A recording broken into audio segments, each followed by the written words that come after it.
합니다. 예, 오늘 제목은요, 최고의 능력이라는 제목을 가지고 함께 말씀을 나누고자 합니다. 이 세상 모든 것들을 다 통틀어서 최고의 능력은 무엇일까? 세상에서는 다른 여러 가지 것들을 꺼낼 겁니다. 그런데 최고의 능력은 십자가의 능력이다.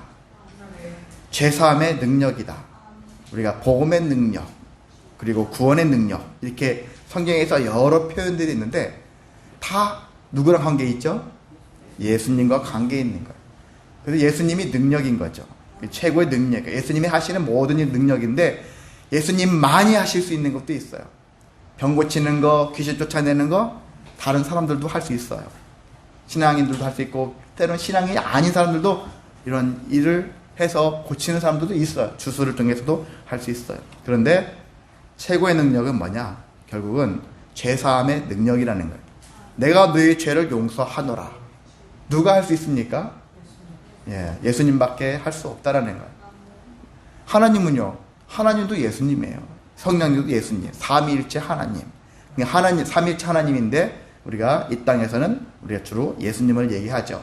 설교 시간에 예수님이 얘기하고 있고, 예수님도 그래서 사람들 앞에 내가 너 죄를 사하노라 하셨을 때 바리새인 종교 지도자들이 네가 무슨 자격으로 하면서 신성모독이다 하면서 저 예수를 죽여라 이렇게 하는 거예요. 하나님만 하실 수 있는데 예수 네가 뭐라고 죄사함을 할 수 있느냐. 그렇게 신만이 하실 수 있는 영역이거든요. 그런데 예수님은 우리가 알다시피 하나님의 아들이시다, 신이시다. 그렇기 때문에 예수님만이 죄 사할 수 있는 능력이 있는데 이 세상에 있는 최고의 능력이 바로 거기에 있다는 얘기죠. 우리는 판사가 너 무죄 이렇게 선고하는 경우도 있잖아요. 근데 그건 아니에요. 실제 우리한테 모든 영혼의 죄까지 사해 주는 것은 하나님만이 하실 수 있다. 예수님만이 하실 수 있다라는 것입니다. 그래서 우리가 복음을 예수님을 복음이라 하잖아요. 예수님의 말씀을 진리라고도 하고 예수님을 복음이다, 진리다 이렇게 얘기도 하는데 이런 신약 성경에 있는 특히 예수님의 이 복음서를 가지고서 예수님의 그 말씀대로 순종하고 그래서 능력을 받으면서 살아가는 것이 우리가 해야 할 일이라는 것입니다. 이렇게 하게 되면 단지 우리가 의무적으로 복음에 순종해야 되느냐? 그게 아니에요. 복음에 순종하게 되어지면, 예수님에게 순종하게 되어지면, 말씀대로 믿고 따라가게 되어지면은 우리도 능력을 받는다라는 것입니다. 그분의 능력이 나에게 온다라는 거예요. 그 첫 번째가 구원받는다는 얘기죠. 우리가 예수님 믿는 이유는 구원받기 위해서. 이게 예전부터 많이 알려진 거 아니겠습니까? 하나님 나라 가기 위해서, 구원받기 위해서 같은 얘기고요. 그리고 하나님 나라에 가기 이전에 이 삶을 우리가 살고 있잖아요. 이것도 중요합니다. 우리는 구원받기로 확정된 삶을 살아가는 거니까 이제는 이제 내 마음대로 살 거야. 그건 아니잖아요. 오히려 더 하나님께로 가까이, 아까 했잖아요. 하나님께 더 가까이 나아가는 삶, 이 삶이 필요하는데 그 삶을 살아내는 것도 능력이거든요. 그래서 하나님의 능력, 우리 삶에서 일어나는 모든 능력 있잖아요. 그 내가 능력이 나타나야 되잖아요. 여러분이 살면서 여러분의 삶에서 능력이 나타나야 되잖아요. 가정에서 능력이 나타나야 되고 직장에서, 학교에서 또 능력이 나타나야 되잖아요.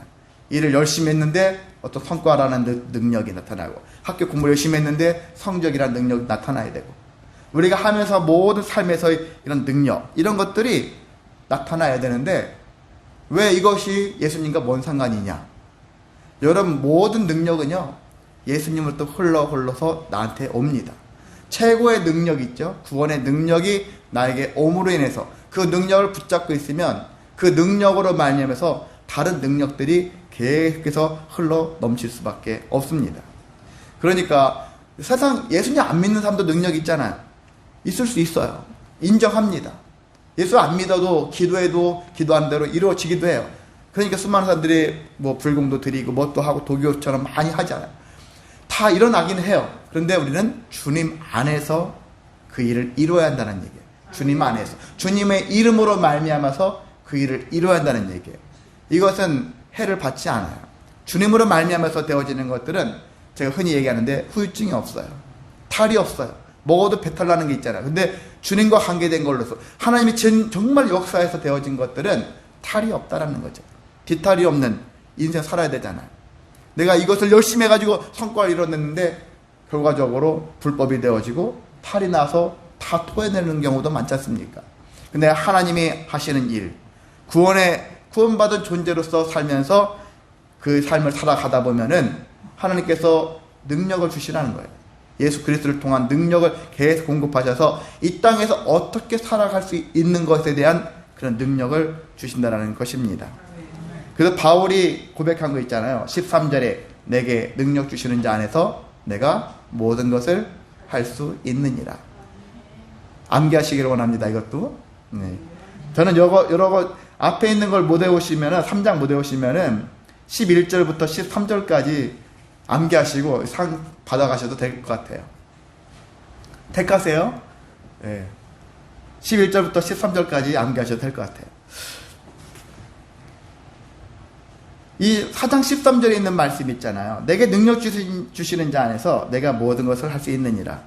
이 말씀 붙잡고 혜택을 본 친구가 있어요.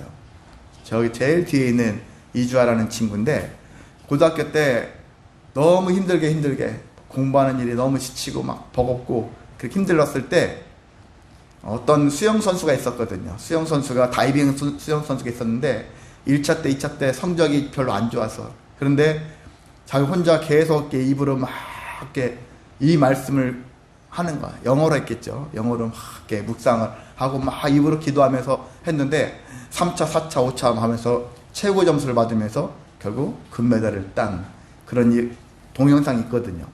이 말씀을 주문처럼 애웠다고 해서 잘 됐다는 얘기는 아니고 우리가 그런 거 생각하면 안 되죠. 주문처럼 생각하시면 안 되고 내게 능력 주시는 자 안에서 내가 모든 걸 할 수 있다.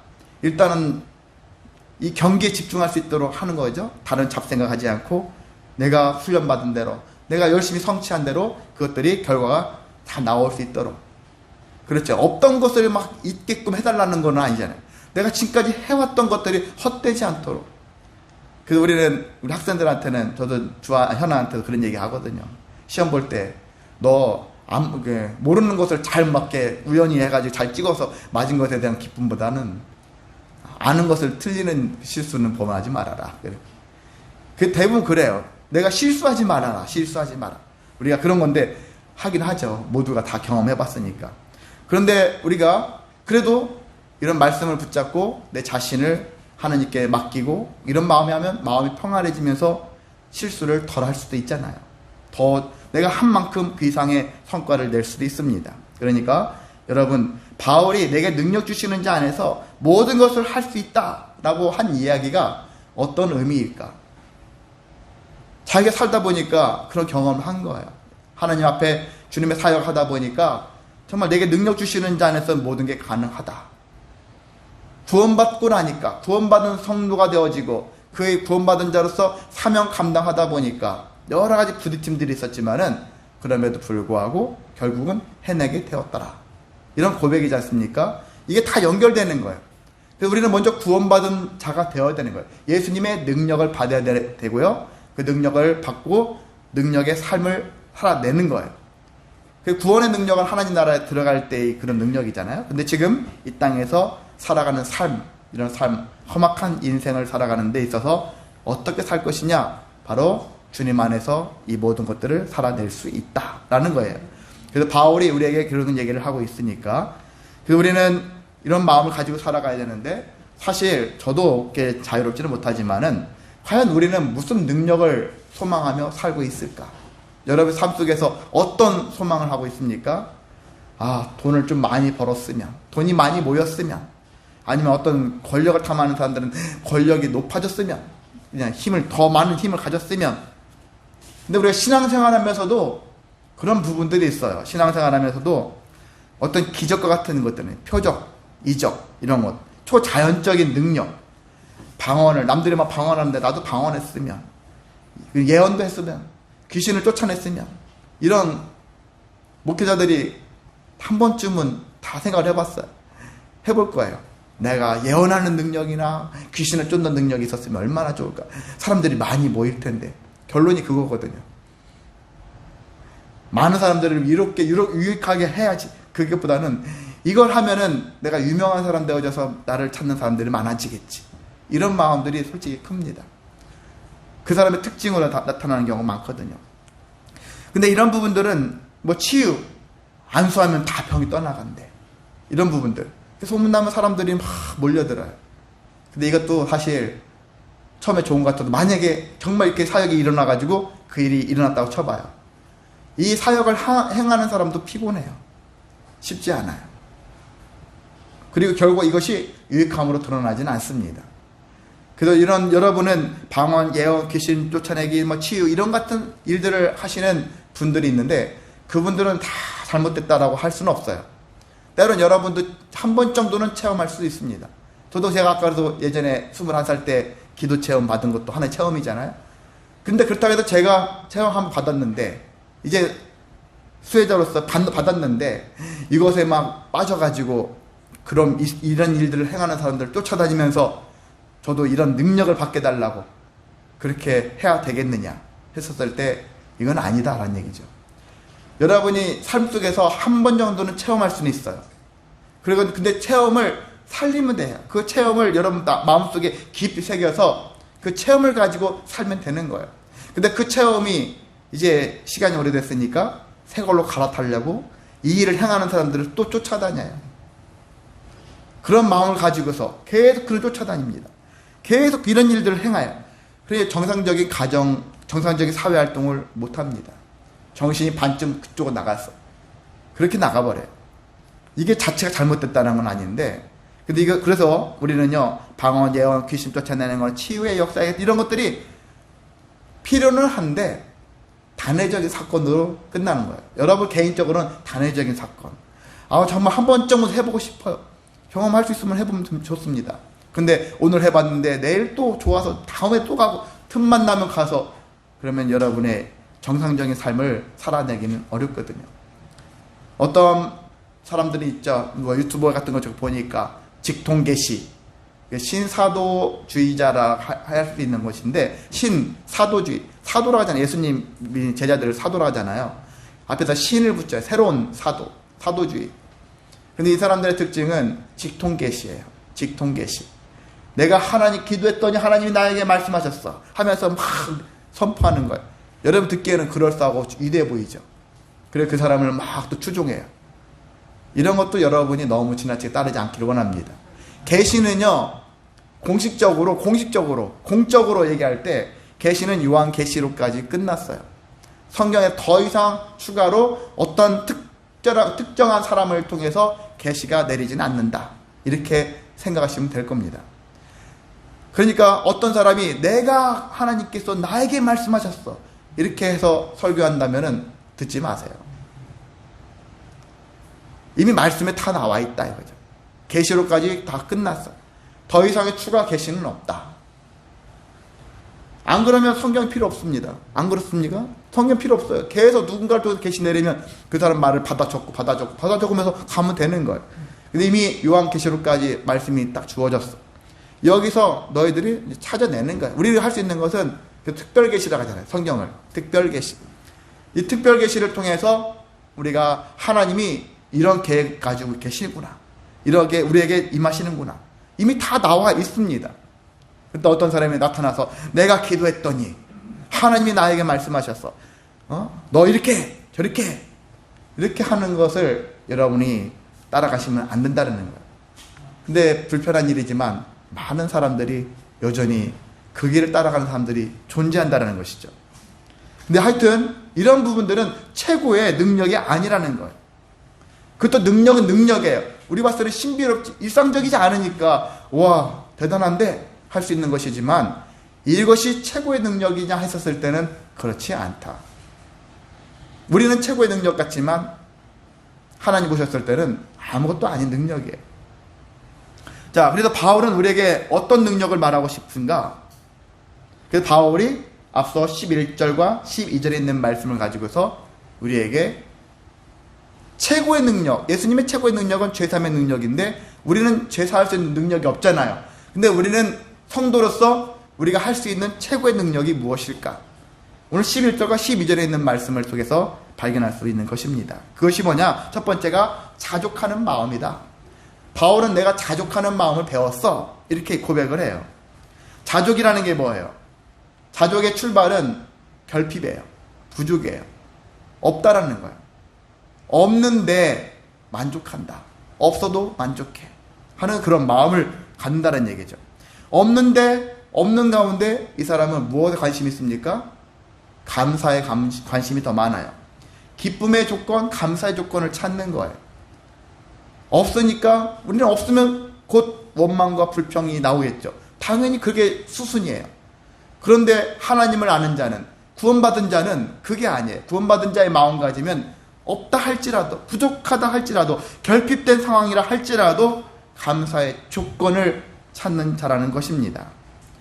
여러분이 만약에 내가 기도한 대로 응답되어서 감사합니다. 이건 자족이 아니라는 거예요. 내가 기도했는데도 불구하고 하나님이 들어주시지 않아. 그럼에도 불구하고 자족한다. 만족한다. 바울도 자기가 몸에 육체에 가시가 있다. 하나님께 그렇게 간구했는데도 불구하고 들어주시지 않는다. 그럼에도 불구하고 감사하다. 이게 자족이라고요. 여러분은 기도하면 곧 응답돼야지. 이 공식이잖아요. 마치 이렇게 되어야 되는 거 아닙니까? 하는데 기도한 대로 응답되지 않는다 할지라도 여러분이 자족하는 마음을 가져야 한다는 것입니다. 바울은 감옥에 갇혀 있었잖아요. 지금 내 마음대로 할 수 있는 상황이 아닙니다. 그럼에도 바울은 빌립보서 1장부터 보면 기쁨, 기쁨, 기쁨. 4장에 이르렀기에 여기가 얼마나 많이 기쁨이라는 단어가 숨겨 있는지, 담겨 있는지. 그럼에도 불구하고 기쁨을 찾아내는 거예요. 감옥에 갇혀가지고 아무것도 할 수 없는 상태예요. 죽을 수도 있는 상태입니다. 두려움과 근심과 걱정이 떠나지 않는 상태인데도 불구하고 감사합니다. 기쁩니다. 이렇게 고백을 할 수 있는 바울이니까 가능하죠. 근데 우리도 가능하다라는 거예요. 바울도 해봤더니 나도 너희들도 다 가능해. 여러분의 마음의 방향이 그만큼 중요한 것이죠. 부족한 상태, 결핍된 상태에도 불구하고 감사, 기쁨의 조건을 찾으시는 여러분 되시기를 소망합니다. 두 번째는요, 비천과 풍부에 처할 줄도 아는 일체의 비결을 배웠다. 이렇게 고백합니다. 비천이라는 게 뭐예요? 마음이 짓눌리는 거예요. 뭔가 모르게 막 나보다 더 윗사람들에게 막 별별 소리 들으면 마음이 짓눌리잖아요. 자식들 입장에서는 부모의 잔소리에 짓눌리고, 또 여러분 직장 생활할 때도 이 상사들한테 필요 이상의 소리를 들으면 또 짓눌려가지고 살지 않습니까?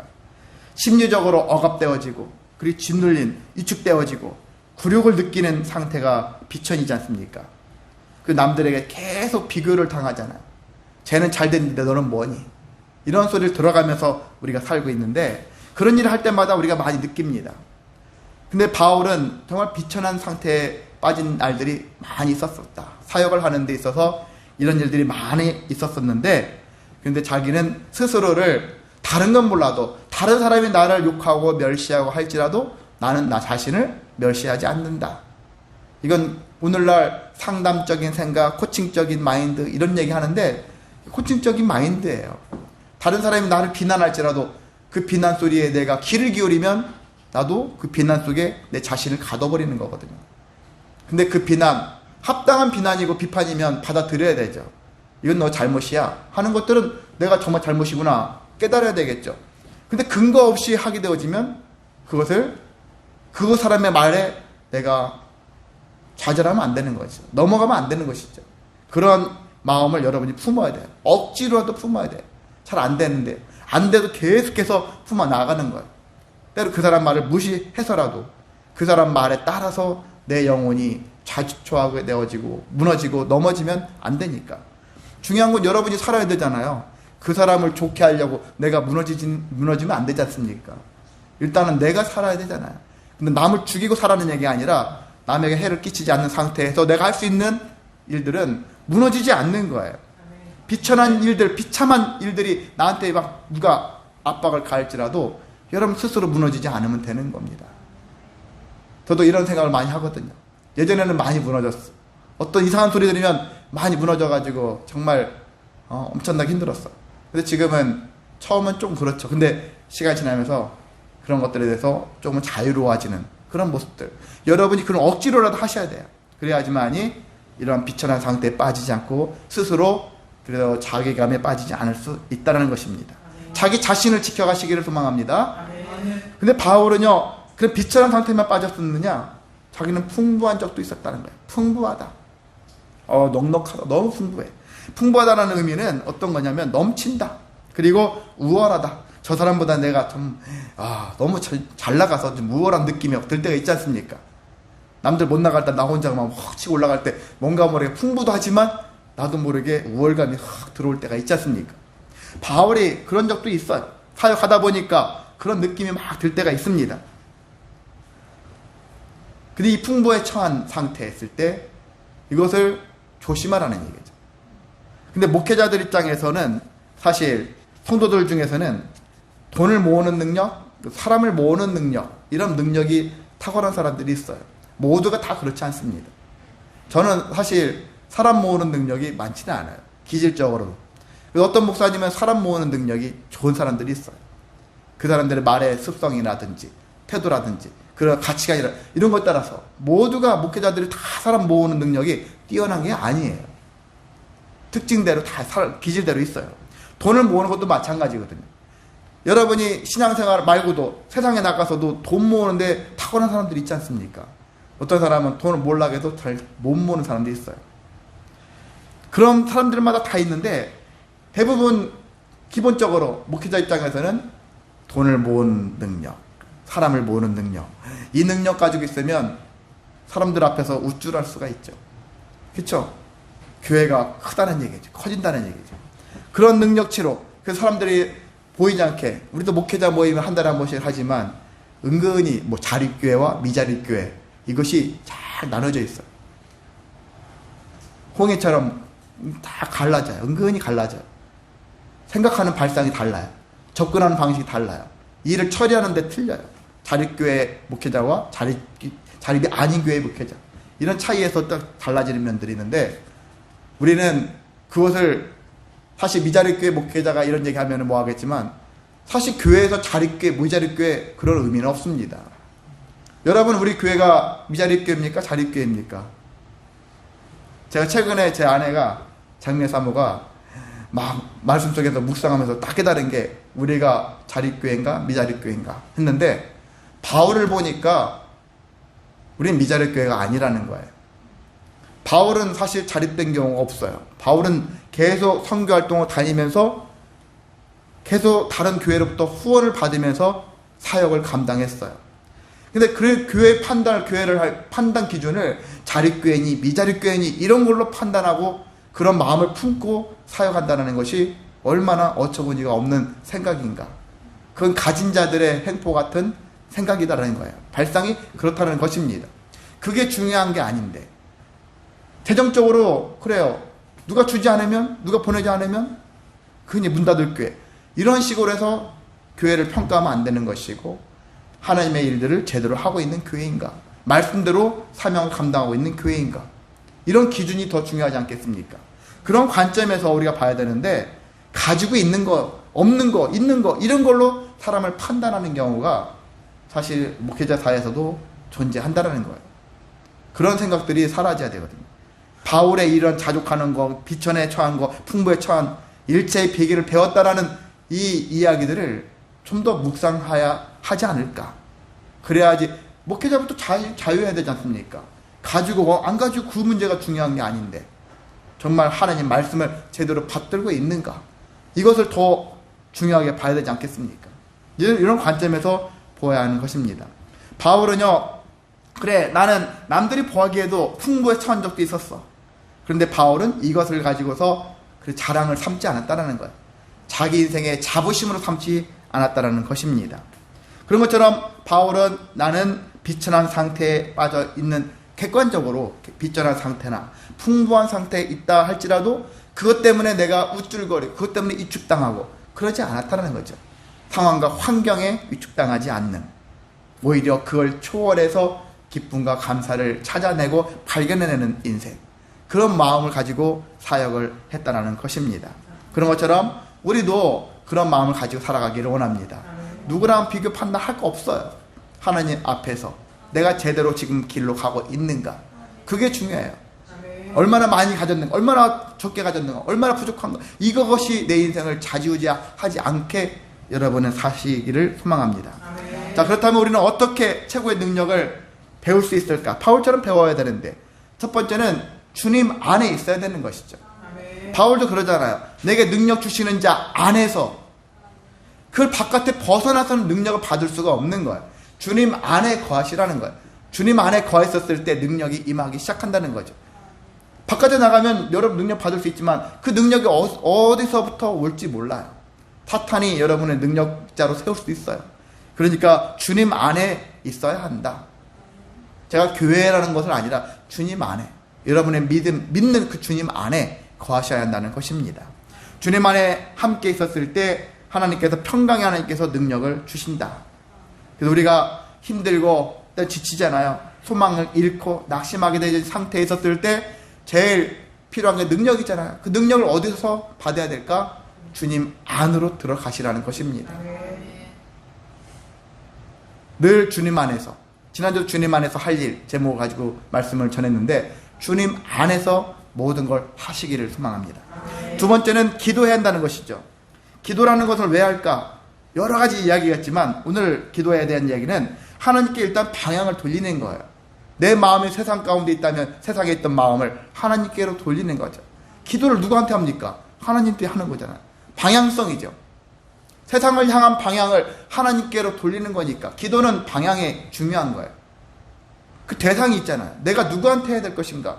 세상에서 많은 사람들이 기도하는데 그들은 하나님이 아니에요. 근데 우리는 하나님을 향하여 기도를 하는 것이죠. 그 방향 돌리고 나면 이제 일이 해결되는 겁니다. 왜? 그 길로 가면 되는 거니까. 잘못된 길로 열심히 달려가면 뭐합니까?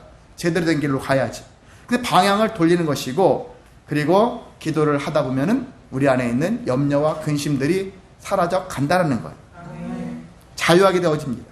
그래서 우리는 마음과 생각들이 이제 그러면서 기도하면서 내가 계속 고백하면서 어떤 흐름이 되어지냐면은 하나님이 처음에는 이거 해주세요. 저거 해주세요. 그렇게 기도하다가 어떤 흐름이냐?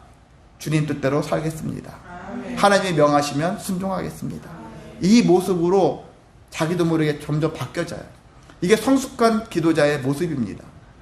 계속 나이는 먹고 신앙생활도 오래 됐는데 몇십 년 됐는데 떼쓰는 기도만 하는 사람들이 있어요. 그게 잘못된 기도죠. 우리가 정말 성숙한 기도자의 모습은 계속 이와 같은 모습에서 기도의 흐름을 가지고 간다는 사실들을 기억하셔서 내 자신은 과연 지금 기도한다면 어떤 기도자의 모습을 가지고 있는가, 그것을 여러분이 스스로 판단하시면서 점점 하나님을 향하여, 그리고 어떻게 해요? 염려와 근심을 하나님께 모든 걸 맡기고 그리고 주님 뜻대로 살기로 했습니다 라고 고백할 수 있는 그런 기도자가 되시기를 소망합니다. 마지막 세 번째는 적극적으로 괴로움에 참여했다는 것입니다. 14절에 그랬잖아요. 너희가 내 괴로움에 함께 참여하였으니 잘하였도다. 바울이 빌립보 교회에 칭찬하고 있는데 그 괴로운 일이 있어요. 여러분이 어떤 일 하다 보면 괴롭잖아요. 학생들은 이제 시험 기간이고 시험 지금 준비 중에 있는데 시험 괴롭죠. 밤잠 설쳐가면서 막 이렇게 해야 되는데 뭐 육체적으로도 마음적으로도 막 정신적으로도 괴로워요. 미래가 달려있다 생각하니까 괴로워요. 여러분도 직장 일 다니거나 또한 가정에서도 부모 자식 간의 모든 관계 속에서 괴로운 일들이 많아요. 이 모든 것들 다 괴로운 일들이 너무 넘치는데 우리는 어떻게 되느냐? 괴로운 일이 생길 때마다 피해야 되느냐? 여러분이 지금 피하면은요 나중에 눈덩이처럼 와요. 그래서 지금 피하지 말고 그것을 하나씩 하나씩 해결하면서 가야 한다는 얘기죠. 그러려면은 적극적으로 그 괴로운 일들을 여러분이 맞이하시라는 거예요. 근데 맞이하시는 것도 지혜롭게 맞이하셔야죠. 뭐 소나기 오는데 그냥 막 소나기 다 맞아버리면 안 되죠. 그런 것들을 지혜롭게 여러분 대처하면서 맞이할 줄 아셔야 하는 것입니다. 잘못다가는 쉬어서 여러분이 쓰러질 수밖에 없어요. 근데 이 괴로운 일을 그래서 어떻게 해야 되느냐? 앞에 있는 내용이에요. 주님 안에서 괴로운 일을 맞이하시라는 얘기예요. 주님 안에서 맞이하시고 기도하면서 그 괴로운 일을 맞이하시라는 것입니다. 이것이 선행되어지면서 괴로운 일을 맞이하지 아무 방비 없이 나가서 누가 여러분을 공격했을 때 맞이하면 여러분은 그냥 다 나가 떨어질 수밖에 없는 것입니다. 그래서 우리는 괴로운 일이 있으면 주님 안에서 기도하면서 이 일들을 피하지 말고 맞이하자. 그렇게 그 일을 하다 보면은 우리가 오히려 능력이 더 많이 발생하게 되어질 수 있습니다. 이사야 40장 29절에 피곤한 자에게는 능력을 주시며 무능한 자에게는 힘을 더하시나니. 내가 아무것도 안 했더니 하나님이 능력을 주셨어. 이게 아니에요. 여러분이 몸이 막 무거워. 최근에 막 운동을 안 했는데 몸이 무거워. 그럴 때 에이 하고서 바깥에 나가서 동네 한 바퀴 막 돌고서 땀 흘리고 들어오면 몸이 상쾌해지죠. 그런 거와 같은 거예요. 아무것도 안 했더니 피곤한데 자연히 하자. 그것보다는 그래 내가 귀찮아도 나가서 괴롭더라도 몸을 좀 더 괴롭히고 들어오자 했더니 몸이 엄청 가벼워지는 것 같이, 여러분이 괴로운 일들을 만났을 때 피하면 더 괴로워요. 근데 그걸 잘 부딪히고 지혜롭게 승리해내면 그 이후보다 더 큰 능력이 많이 발생하는 것을 볼 수 있습니다.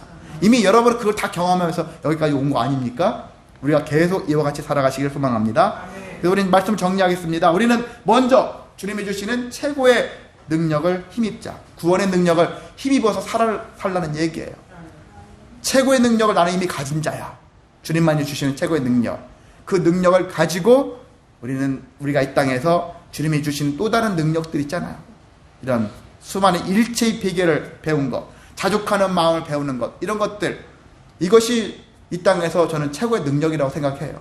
돈 모으는 능력, 사람 모으는 능력, 권력을 탐하는 능력, 이런 능력이 아니라, 그것도 필요하지만 최고의 능력은 바울이 고백한 것, 자족하는 마음, 풍부에 처할 줄 알고 빛에 내서 처할 줄 아는 일체의 비결을 배웠다.